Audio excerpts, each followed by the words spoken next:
Planet Earth is home to billions of living species. Humans share the planet with plants and animals. The nature provides them with all the resources needed for better living.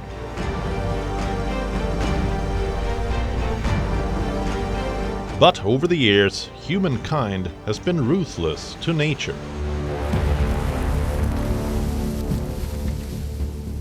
Humans have depleted natural resources and cut down forests, leading to pollution and global warming.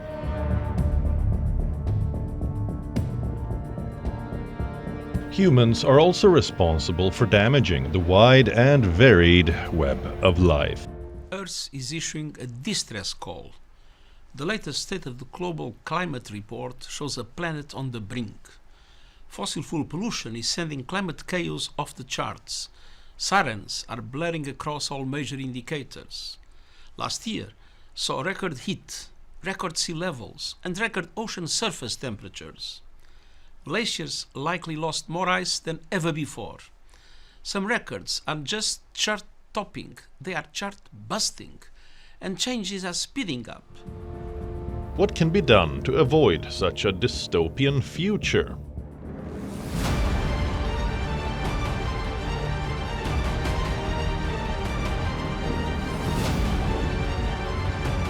What is the relationship that we humans share with nature?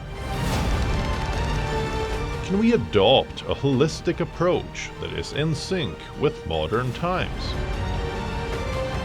We explore these pressing issues related to the environment in this episode of WION Wideangle.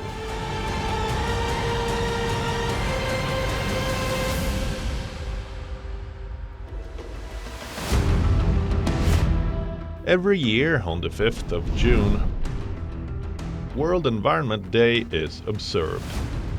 It is an occasion to raise awareness about climate change, global warming, deforestation, and loss of biodiversity. The event has been led by the United Nations Environment Programme since its inception in 1973. A year before the UNEP came into existence, that is, in 1972, on the 5th of June, the United Nations Conference on the Human Environment was held in Stockholm, Sweden. Honoring the day from the following year, in 1973, the world celebrated first World Environment Day with the slogan "Only One Earth." And since then, every year, World Environment Day has been observed on the 5th of June. The day has come to become one of the largest global platforms for environmental outreach. Tens of millions of people participate in activities, events, and actions around the world. Every year, World Environment Day is celebrated with a specific theme targeting the immediate problems from climate change to global warming to deforestation. In 2018, India hosted World Environment Day with the theme Beat Plastic Pollution. This year, in 2024, World Environment Day is being hosted by Saudi Arabia, with a focus on land restoration, desertification, and drought resilience. According to the UN Convention to Combat Desertification, up to 40% of the planet's land is degraded, directly affecting half of the world's population and threatening roughly half of the global GDP, that is, $44 trillion. The number and duration of droughts have increased by 29% since 2000. Without urgent action, droughts may affect over 3/4 of the world's population by 2050. World Environment Day puts a global spotlight on the pressing environmental challenges of our times.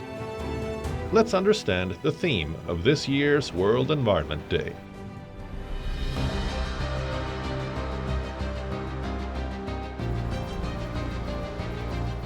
Land restoration refers to the process of halting degradation or rehabilitating degraded land,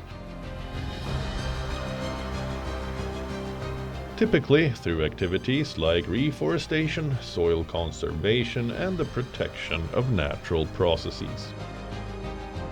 It aims to enhance biodiversity, restore ecosystem services, and mitigate climate change impacts. It is, therefore, crucial for achieving several sustainable development goals.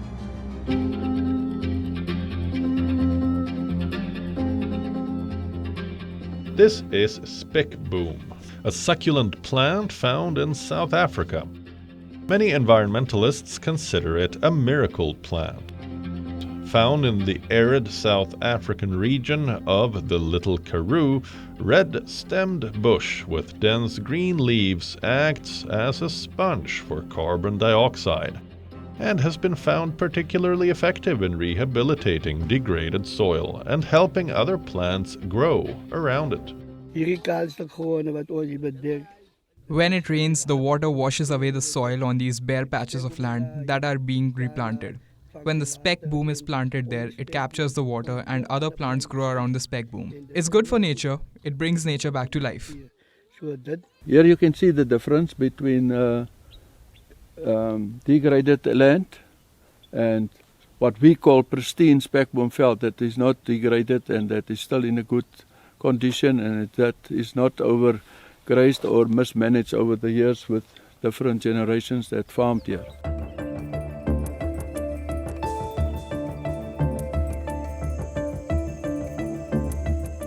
Restoring land can have numerous benefits, such as improving soil fertility and increasing water retention. It also helps in conserving biodiversity by improving habitat for plants, animals, and microorganisms, thus supporting overall ecosystem health. Healthy soils act as carbon sinks, absorbing and storing significant amounts of carbon dioxide from the atmosphere. Nearly 80% of the carbon stored in terrestrial ecosystems is found in soils. Restoring degraded lands can help cut off carbon, mitigate greenhouse gas emissions, and contribute to global efforts for climate change mitigation.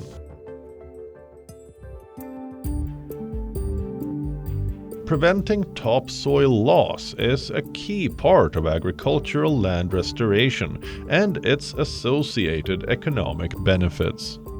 Topsoil, a thin layer of soil at ground level, is a security blanket for plants and vegetables as it surrounds and protects roots and locks in moisture. It is also home to microorganisms that play a role in the decomposition of plant residues and the recycling of nutrients. Economic benefits of land restoration are huge. Preventing topsoil loss could generate nearly $1 trillion over 15 years in Africa alone, compared to losses of up to $2 trillion without any action.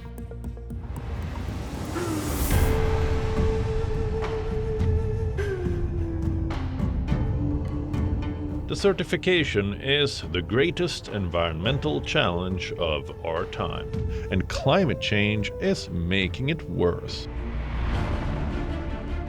United Nations data in their 2022 national report show that 15.5% of land is now degraded, an increase of 4% in as many years.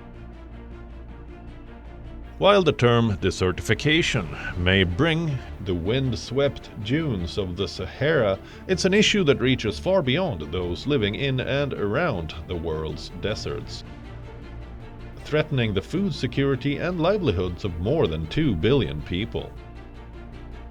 The combined impact of climate change, land mismanagement, and unsustainable freshwater use, it has seen the world's water-scarce regions increasingly degraded. This leaves their soils less able to support crops, livestock, and wildlife. Desertification is mainly caused by the formation of the soil itself, which is fragile soil, and by the actions of humans, particularly small and medium-sized farmers, who cause severe soil stress due to deforestation and fires. These visuals are not of Mars, but of planet Earth. Gilbus, the northeastern state of Piauí, it's Brazil's worst desertification hotspot. Here, rain is rare and the land is fast turning to desert. Rampant erosion of the region's naturally fragile soil. Deforestation, reckless development, and climate change. These are the factors that experts say have degraded the soil here. The situation is getting worse and worse due to poor winters and fires that penetrate the swamps, the springs, burn everything, and then the water runs out. With deforestation and fires, you lose soil. Soil is the main tool the farmer has, and if the soil gets broken into these holes here, the farmer has no way to produce. In 1994, the UN established the United Nations Convention to Combat Desertification, or UNCCD.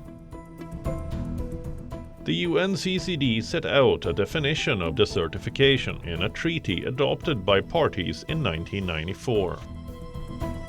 It states that desertification means land degradation in arid, semi-arid, and dry, subhumid areas resulting from various factors, including climatic variations and human activities.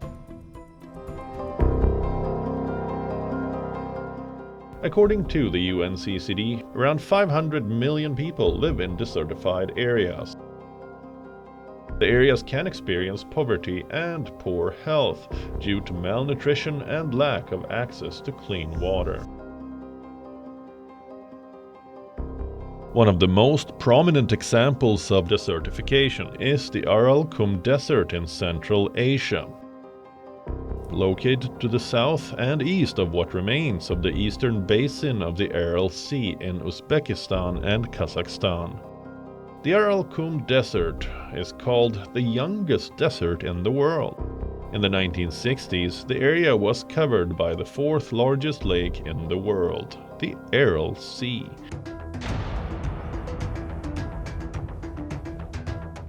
In Soviet times, its waters were used for irrigating a semi-desert region to grow cotton, leading to a drop in water levels.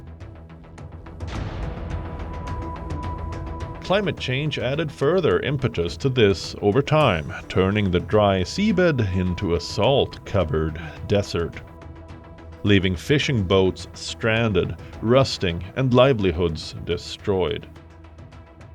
The Aral Sea still survives as 3 separate lakes, but it has lost an area of over 5.5 million hectares. And what remains has been compared to Israel's Dead Sea, the world's saltiest body of inland water.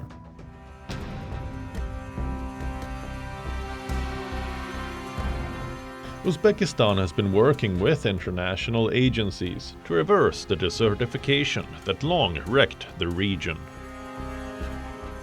This year could become seminal for the fight against desertification.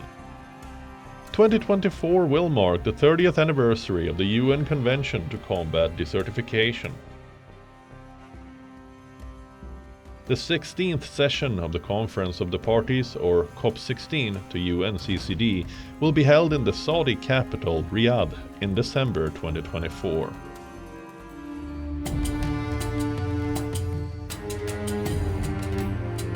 When one thinks of Saudi Arabia, one imagines scenes of sand dunes.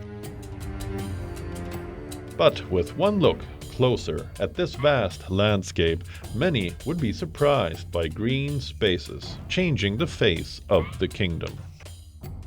Saudi Arabia aims to plant over 600 million trees by 2030 and rehabilitate 3.8 million hectares of land.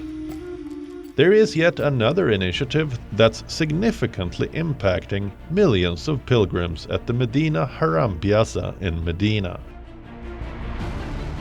That's the shading project of convertible parasols. These parasols, with their funnel-shaped membranes, produce a large free space. The opening and closing times of parasols are computed electronically for every day, according to the position of the sun. These parasols aim to protect worshippers from the sun's heat during prayer, as well as from the risk of slipping in the event of rain.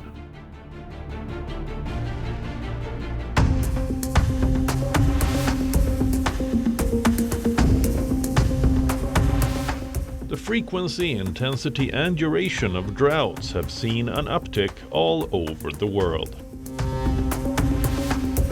This pattern is expected to continue, making it more difficult to forecast water supply and quality. So, how can one identify a drought-ridden area? And what is a drought? And what causes it? Drought is a prolonged dry period without rains in the natural climate cycle that can occur anywhere in the world. On average, an estimated 55 million people globally are affected by droughts every year.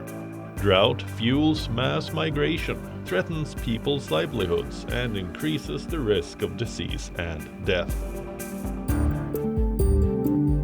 According to the World Health Organization, water scarcity impacts 40% of the world's population. And as many as 700 million people are at risk of being displaced as a result of drought by 2030.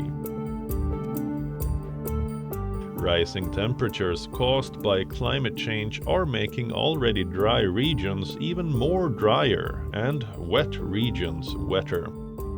In dry regions where temperatures rise significantly, water evaporates more quickly, and as such increases the risk of drought or prolongs the period of drought. Drought causes food insecurity when crops fail. When a substantial part of the population can no longer access food, it is known as famine. This results in widespread malnutrition, disease, and death across the affected region. Droughts occur all around the world.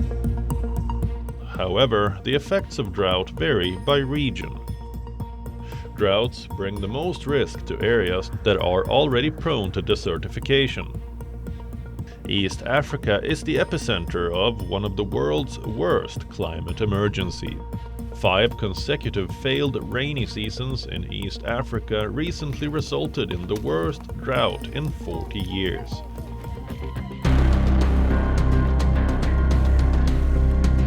Somalia is another. Here, droughts are leading to near-famine conditions. In 2023, Kenya and Ethiopia marked below-average rainy seasons for the 6th time, making it a record.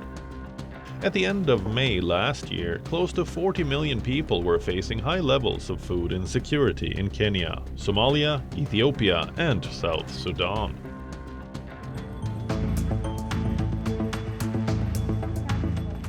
In Zimbabwe, drought conditions have worsened over the last 2 months. In April this year, Zimbabwe declared a national disaster over a drought caused by the climate event El Niño. In Karibone, just outside the capital Harare, children were seen queuing up at a makeshift kitchen to get food. We used to get water from our makeshift well, but because the rains were not good, it dried up. Now we are only allowed to get 4 buckets of water per household from only one borehole point in this community. Food is a big challenge, and sometimes the kids carry corn snacks to school. This is different from previous years, when we had good rainy seasons and I could at least pack something decent for them. We can now only afford to have 1 meal per day because we have no choice. And not just Africa, at least 23 other countries declared drought emergencies during 2022 to 23. Of these, Europe had the highest number of drought-hit areas. Spain, Italy and the United Kingdom declared it in the summer of 2023, while Greece, Portugal, Romania and Serbia declared in the summer of 2022. United States and Canada also declared drought emergencies in January 2022 and March 2023, respectively.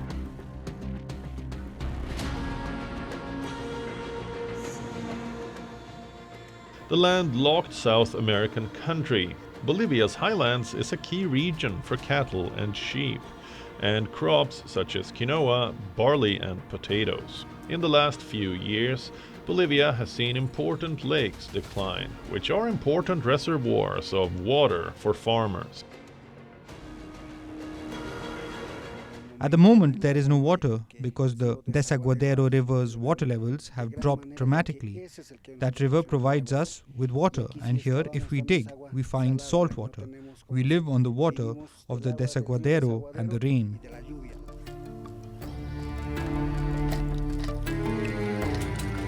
Now, this snapshot of the drought scenario around the world serves as a wake-up call. We need to quickly respond to and take corrective action.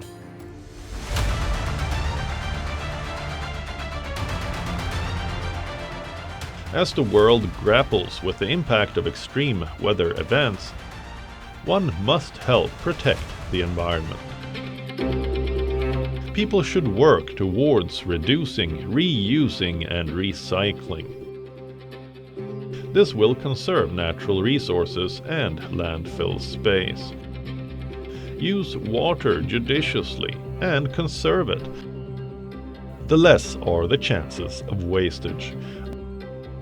Avoid using plastics at all costs.